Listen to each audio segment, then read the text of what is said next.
What made you decide to run again? You said, I want to make Manila great again. Ang tingin lang ni Hani Lacuna, traidor ka, natalo ka sa pagka-presidente, wala kang posisyon, gusto mo ulit tumakbo. Iniwan mo ang Manila on your first term, na gustong-gusto ka pa ng tao nun. Hindi ko naman iniwan ng Maynila. I just wanted to serve everyone and offer myself, no. But given a chance, Manila is still the capital of the country. If I'm going to be the president at the time, I'm going to serve the people of Manila. Diba? But that thing is, wala na yun, nakaraan na yun, nakamove on na ako. But with the clamor, talaga naman taong bayan naman talaga nag-request. Now, pag hindi ko naman yung pagbibigyan, Karen, ano naman ang mukhang iharap ko sa kanila?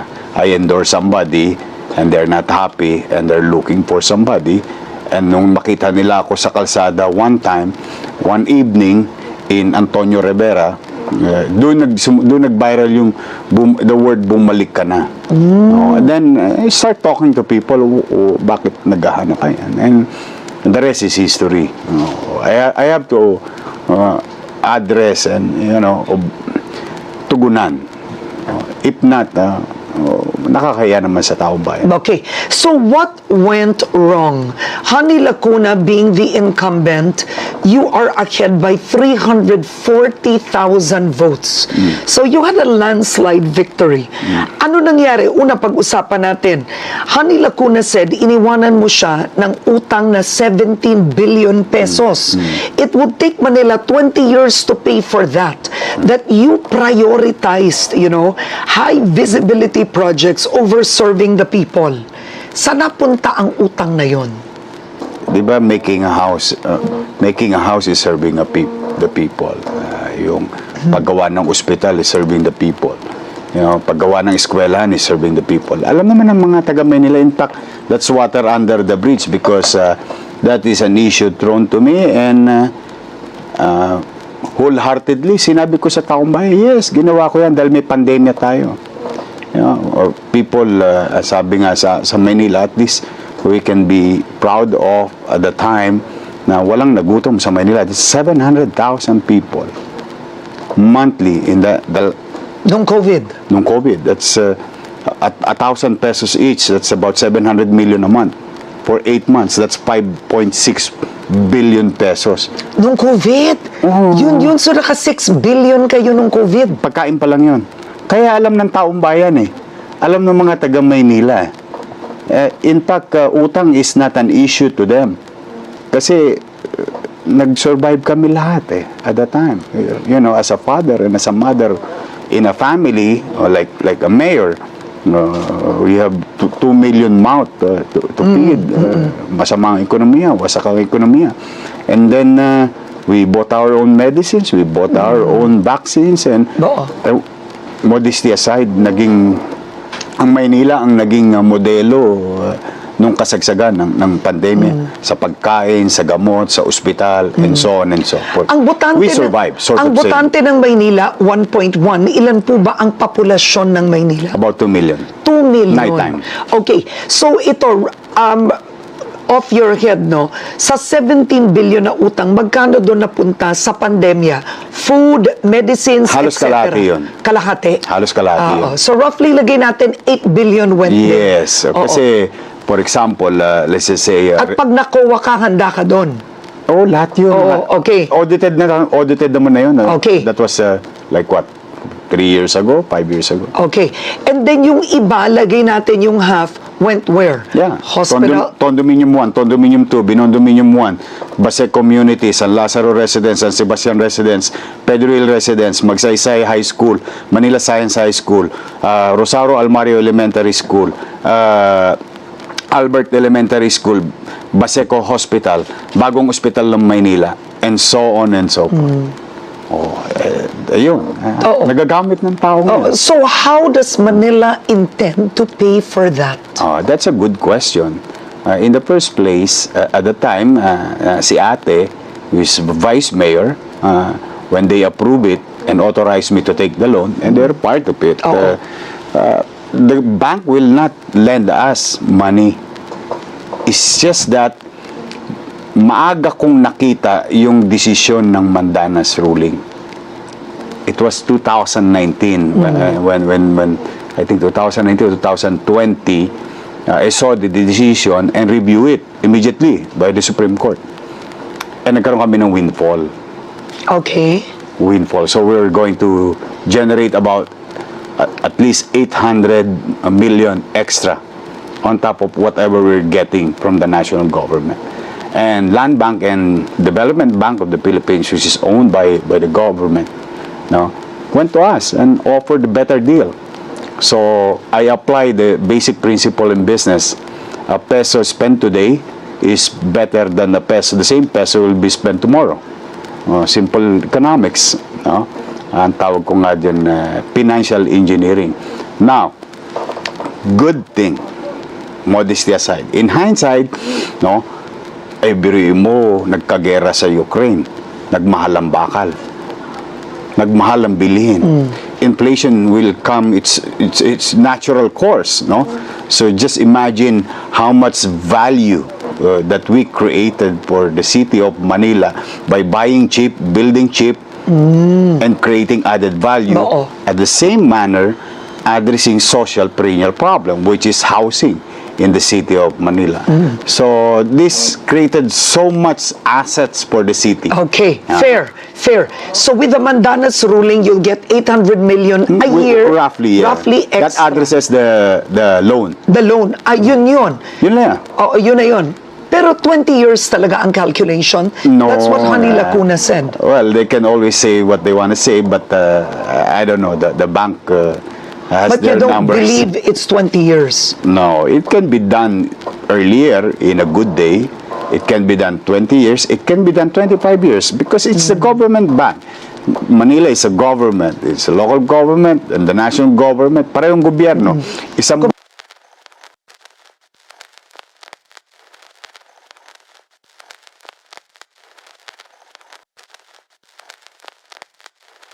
bank, no. Usually, hindi naman nakakautang. Bibihira ang insidente na local government umuutang sa commercial bank. One, marami requisitos. Usually, we utilize and access national government banks, which is in this case, Land Bank of the Philippines Okay. and Development Bank of the So clearly you're not fearful of that. So let's talk about parang Isko Moreno 2.0. Una, tatapusin mo na ba yung talagang tatlong termino ngayon? Oo, nag-commit ako sa taong bayan. In Totoo fact, to. Kasi sinabi nga- 2028 presidential election na. Oh, yeah. Mamaya I may already- magsabi, Isko mag-VP ka, Isko mag-senador ka. Hindi, yun ang wish ngayon ng mga, anong tawag dyan? Political analyst ba tawag dyan? Oo. Mga wish-wish lang nila yan. But I think I'd rather stay in Manila for the next 10 years. If given a chance by the people, Oo. yes. Pero pangako mo ba to sa Head Start? Sinabi ko na yun sa taong Hindi ka bayan. tatakbo. Yes. Sinabi ko rin yan sa taong bayan. I don't have to promise it to anybody, but I have made commitment to the people of Manila. Especially, shout out sa mga lolo't lola ko, yung mga senior citizens. Yeah, oo. They asked me that.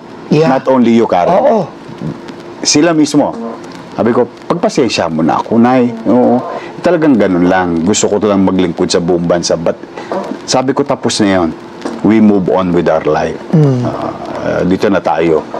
Pagka sinuwerte tayo, magtutuloy-tuloy na tayo because we're gonna create a 10-year plan for the city of Manila that addresses MBN, the minimum basic needs, which is housing, education, healthcare, and jobs.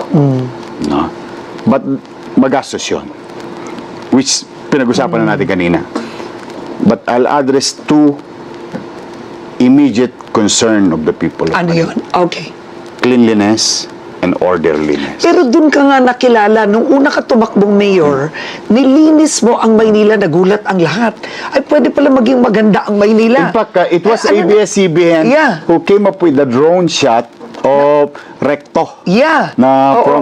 from Sobrang dumi, biglang biglang ang linis. wala na palang ano. So, ano nangyari ba nung hindi ka na mayor? I think the result of the election Oo. Hindi, is ano yun? Ang dumi? dumugyot talaga ang Manila. Dumugyot. Yun ang word, dumugyot. Dumugyot talaga. It cannot be denied. Oo. Somebody will always claim differently, but the people have spoken already because it was an issue raised in the election. totoo bang dumugyot ang Maynila? Tatanong ko, totoo, galit na galit ang tao. Tapos we became number 1 in crime index in Southeast Asia. Yeah, at 65%. Na bumalik yun. Nawala na yun noon. Oo, pinagkakalawit, Karen. Hanggang madaling araw, nanguhuli ako ng mga talongers. Oo. I mean, I'm really trying to create extra effort to give peace of mind, yung kapanatagan sa Maynila. It's not a perfect government, and I did not do it alone. With the help of everyone, participated. And the people voluntarily, when I said, oy, ano na tayo? Ilo-launch ko yung tapat ko, linis ko. Help me clean the city, I'll collect. Yun naman ang parang guarantee. And it happened.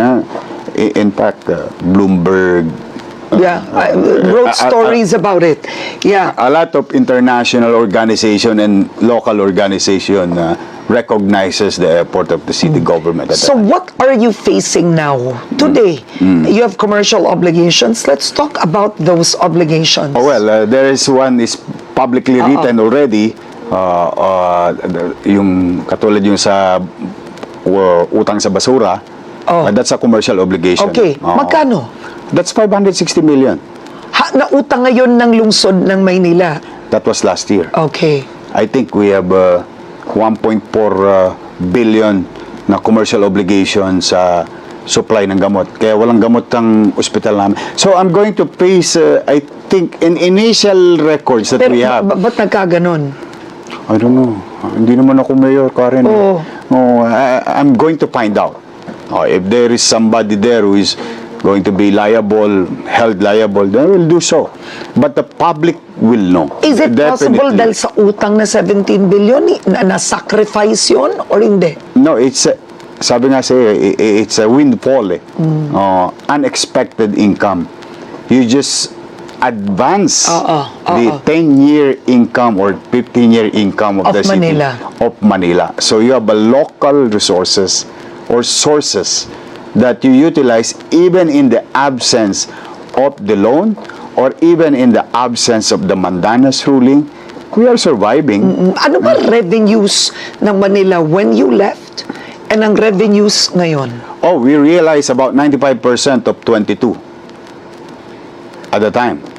Again, 95% of 22. Projected, ganito yan, you project income based on existing RPUs, businesses, regulatory incomes.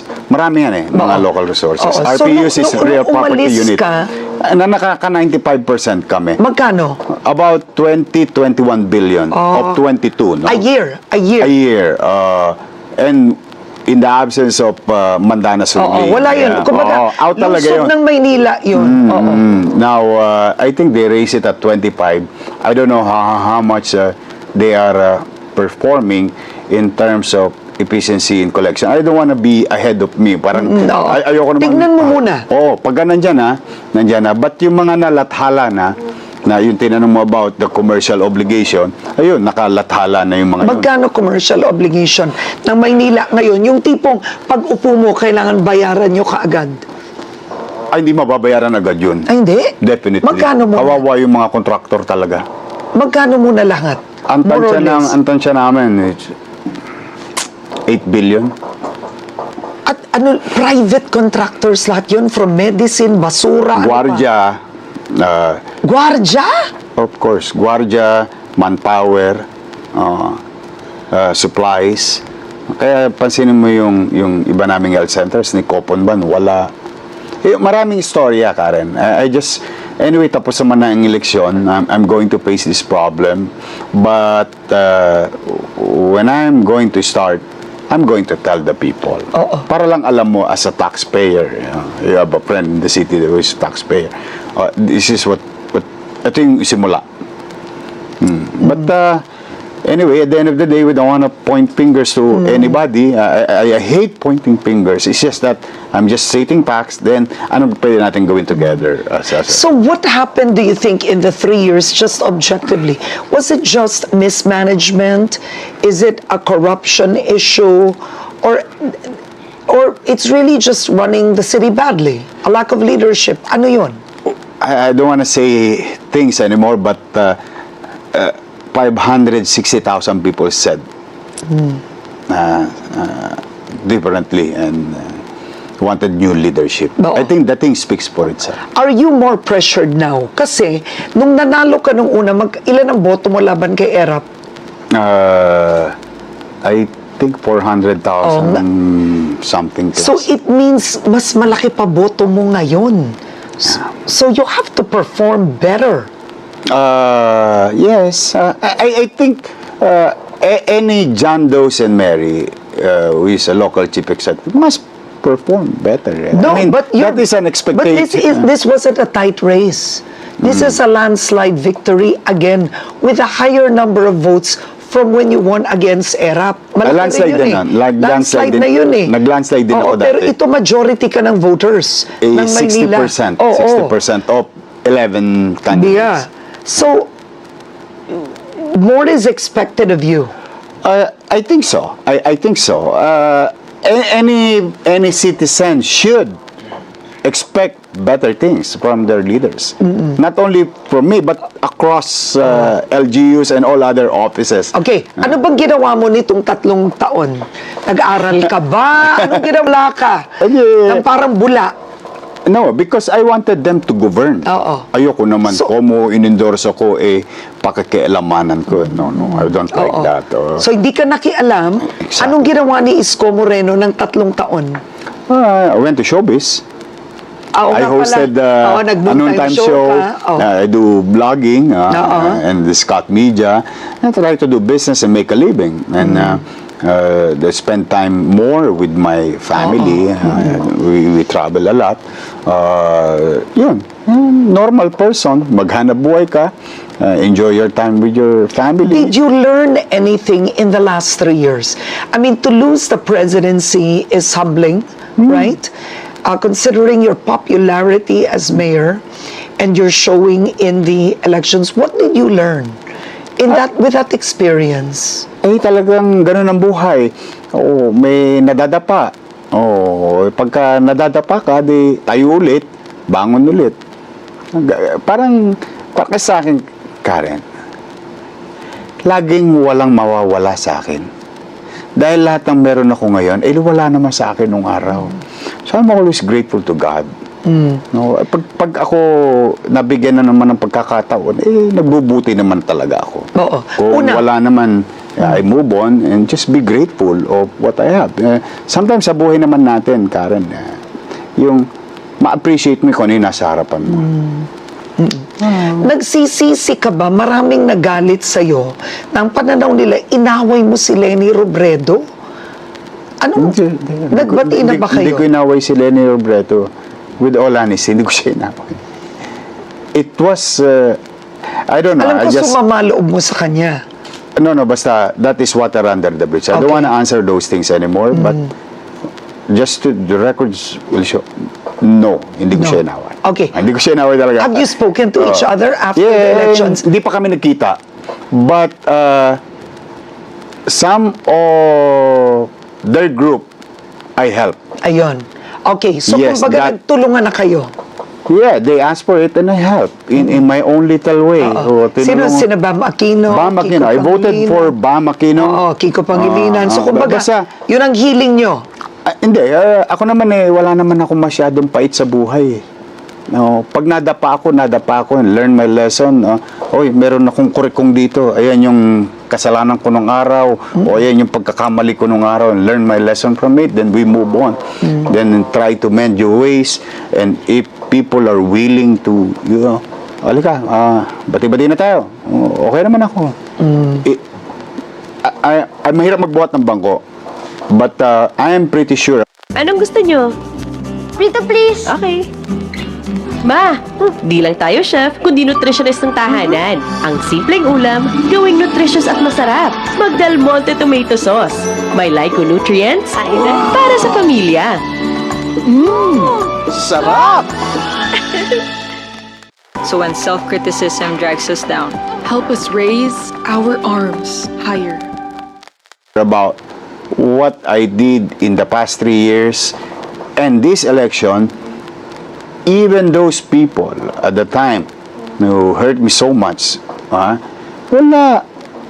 binoto ko na, pinaboto ko pa, kinampanya ko pa. Oh, Okay. so, ibig sabihin, it's not about our politics. It's always about serving the people. Kung alam ko naman magaling ka, mabuti ka naman, bakit hindi ka namin iboboto? Now, Honey Lacuna, isipin mo ate ang tawag mo. Yes. Well, malala sa Pilipinas, no, yung pamilya nga nag-aaway dahil sa politika. What happens now? Number one, there's a formal transition. Kailangan yun, right? I hope. Formal transition of documents. I mean, you'd have to go through that together. Yes, but it is their obligation to submit eh. Kasi you're the incumbent. You have to submit it to the incoming. We're just waiting. Oo, so naghihintay ka. But do you think, honestly speaking, today, with what's happened nung campaign, you will be able to make amend? I mean, Basta sabi ko nga sa'yo, Karen, ang bilis ko makamove on sa buhay. In fact, wala nga kayo narinig sa akin yung kampanya. I just answer it with the people. May tanong ang taong bayan, sinasagot ko. And lahat ng akusa nila sa akin, inamin ko. Ito po yung akusa, ito po ginawa ko. O bakit ko po ginawa yan? Ito po. At naintindihan ng tao, why? And I think the results of the election speaks for itself. No, and I'm happy about it, and I move on with our lives. And nung nga pala, ma-share ko lang sa'yo, when I was proclaimed, being proclaimed at the time, and he said, kasi nakita ko alimpuyo ng tao talagang nanggigigil na, yung galit na galit. well, you can feel it, no? Pati yung mga partido nila na nanalo, iba yung mood. Tapos yung pag kami nanalo, iba yung jubilation. At saka, sabi ko, no, paupain nyo na ang damdamin ninyo. Ako, let's start healing each other. Yan ang exact word na sinabi ko. Ang tagubilin ko na sa lahat na let's start healing each other because at the end of the day, tayo mga taga Maynila rin magkikita-kita sa finals. And I think that is a message sent to the other side. Oo. Kumbaga, hindi ka vindictive na leader. In fact, I was interviewed the other station nung isang araw. Doon lang ako nagpa-interview about the other politicians who said something about me. Nung kampanya, hindi ako sumasagot. You know why? Kasi nga, katulad ng sinabi ko doon, gusto ko kasi ang maging basihan ng desisyon ng taong bayan sa pagpili is based on performance. Not on emotion. Because if you speak about, sabi di ba kanina, yung katanong mo, pamilya, it is not about us. It is the people of Manila. We're just instrument. Hindi naman to tungkol sa amin, relasyon natin dalawa. It is the relationship between the leader and your people. What reforms would you want to put in place? You're part of a group of young leaders, essentially, no? So let's say you have Vico Soto, that's one, ang kanya is, gusto ko sa Pasig, mas madaling gumawa ng tama kesa mali. Sa Manila, ang dami nyo. 2 million ang populasyon nyo. Ano ang reforma sa liderato ni Isko Moreno? The same thing, MBN. I'm a believer of MBN. And thanks to UP NCPAG, NBN basic needs to, minimum basic needs. Housing, education, healthcare, and jobs. These are 4 things na hindi kaya yaman bilang mamamayan. Pero may dignidad ka. Ang galing mo. course. You hit it right. Oo. Pinatataas mo ang antas ng pamumuhay ng tao. May masisilungan, may paghanap buhayan, may pag-aaralan, may pagamutan. And these are basic needs. It's sa core ng isang pamilya. Now, the thing about cleanliness and peace and order, it is needed. And it is immediate in the city of Manila. MBN, when you address MBN, it's costly. Paano ka magki-cleanliness? Hindi nga bayad ang basurero nyo. Yun nga, sabi ko. Paano ka mag-uutos ngayon? Kaya nga. Na makolekta kayo. Paano ang laki ng problema mo? Hindi, kaya talagang I said it already. I cannot do it alone. That's why talaga, dito tayo sa Head Start. I always tell the people, help me. Help us. I really cannot do it alone. I'm gonna do things that I have done. I'm gonna do what I have done before. In fact, I may go beyond that, further or more.